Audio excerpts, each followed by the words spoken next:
Colon ক্যান্সারের ক্ষেত্রে আসলে শনাক্ত হলো যে তার কোলন ক্যান্সার হয়েছে, পরবর্তীতে আসলে সেই কাউন্সিলিংটি কিভাবে করেন এবং চিকিৎসা পদ্ধতি কিভাবে শুরু করছেন আপনারা? বায়োপসির মাধ্যমে তাকে ডায়াগনোসিস হলো কোলন ক্যান্সার। এখন কোলন ক্যান্সার চিকিৎসাটা মানে স্ট্রেট ফরওয়ার্ড না, এটা ডিপেন্ডস করে যে কোলন ক্যান্সার স্টেজটা কোন স্টেজে আছে। এই স্টেজ ডায়াগনোসিসের জন্য নির্ধারণের জন্য আপনাকে কিছু পরীক্ষা নিরীক্ষা করতে হবে। নর্মাল কিছু রুটিন পরীক্ষা আছে, যেমন আপনার ব্লাডের কী অবস্থা, আপনার রক্তের হিমোগ্লোবিন পরিমাণ ঠিক আছে কিনা, আপনি অপারেশনের জন্য ফিট আছেন কিনা, সেই পরীক্ষা তো করবেন। কিন্তু কোন স্টেজে পেশেন্টটা আপনি আছেন সেটার জন্য আমরা প্রথমে যে ইনভেস্টিগেশন করি সেটা হচ্ছে CT scan of the whole abdomen and chest. মানে হচ্ছে কোলন ক্যান্সার মেনলি ছড়ায় লিভারে, সেই লিভারের যে যদি ছড়ায় সেটা আমরা সিটি স্ক্যান অ্যাবডোমেন করলে বুঝতে পারবো, এবং চেস্টে মানে বুকে লাংসে যায় সেই জন্য আমরা লাংসের সিটি স্ক্যান করে বুঝতে পারবো যেখানে ছড়াইছে কিনা।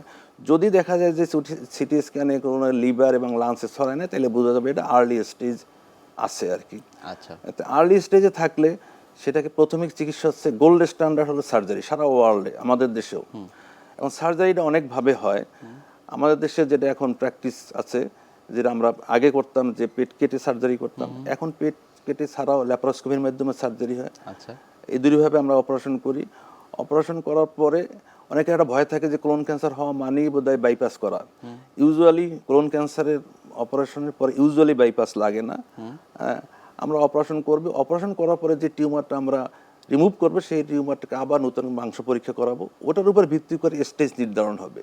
আচ্ছা, সেই স্টেজের ভিত্তি করে তাকে পরবর্তীতে যদি আর্লি স্টেজে থাকে তাইলে সাধারণত এই সার্জারি এনাফ, আর কোনো চিকিৎসা লাগে না।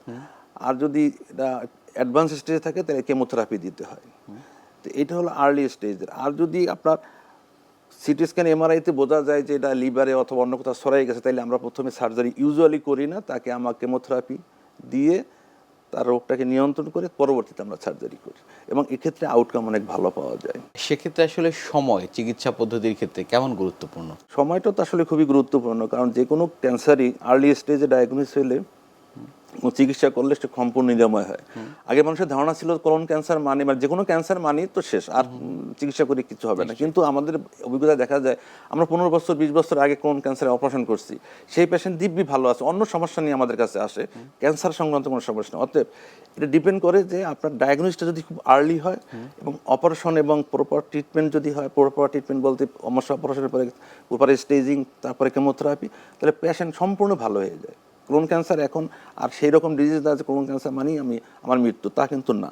কিন্তু এই জন্য আপনাকে প্রপার টাইমে আসতে হবে, এবং আমাদের সার্জন হিসেবে আমাদের দায়িত্ব হচ্ছে যে পেশেন্টকে এবং পেশেন্ট পার্টিকে কাউন্সিলিং, যেটা আপনি বললেন কিছুক্ষণ আগে, যে কাউন্সিলিং আমরা আসলে আমাদের যেটা মেইন সমস্যা, আমরা ডাক্তার হিসেবে আমাদেরকে স্বীকার করতে দোষ নাই, আমরা পেশেন্টের সাথে অতটা বেশি কাউন্সিলিং করি না, রুগীদের বুঝাই না যে কি সমস্যা, এরপরে কি করতে হবে, অপারেশনের পরে শুধু চিকিৎসা বলতে শুধু অপারেশনই না, অপারেশনের পরে তাকে কেমোথেরাপি নিতে হবে, এরপর তাকে নির্দিষ্ট টাইম পর পর ফলো আপে থাকতে হবে।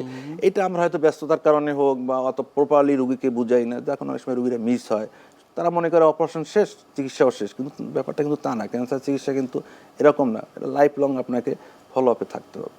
তো সেইটা আমরা রোগীকে আমরা ভালো করে বুঝাই দেওয়া, আমি মনে করি চিকিৎসক হিসেবে সকলের দায়িত্ব। সেই ফলো আপটি আসলে কেমন হবে কোলন ক্যান্সারের ক্ষেত্রে? জি, যে কোনো ক্যান্সারের পরে, বিশেষ করে কোলন ক্যান্সারের পরে প্রথম 2 বছরে এই রোগটা আবার নূতন করে ফিরে আসতে পারে, এটাকে বলে রিকারেন্স বলি। মেনলি 2 থেকে 5 বছরের মধ্যেই মেনলি রোগটা ফেরত আসে। সেই জন্য প্রথম 2 বছর আমরা প্রতি 3 মাস পর পর রোগীকে ফলো আপে আসতে বলি। আচ্ছা, প্রথম 3 মাস পরে যদি সে 2 বছর সে ভালো থাকে, এই সময়ের মধ্যে কোনো সমস্যা না থাকে, তারপর আমরা 6 মাস পর পর আসতে বলি। 6 মাস পর পর পরবর্তী 3 বছর, এই টোটাল 5 বছর। 5 বছর পরে প্রতি বছর একবার করে লাইফ লং সে ফলো আপে থাকবে, এবং এই ফলো আপের সময় আমরা প্রথম 3 মাসের জন্য কিছু রুটিন পরীক্ষা করবো, এবং 6 মাস পর পর আমরা আরও কিছু পরীক্ষা করবো, আর 1 বছর পর পর আমরা একটা কোলোনোস্কোপি করবো এবং সিটি স্ক্যান করবো। যদি কোনো কিছু না থাকে, এটা সে প্রতি বছর বছরে আমাদের সাথে ফলো আপে থাকবে।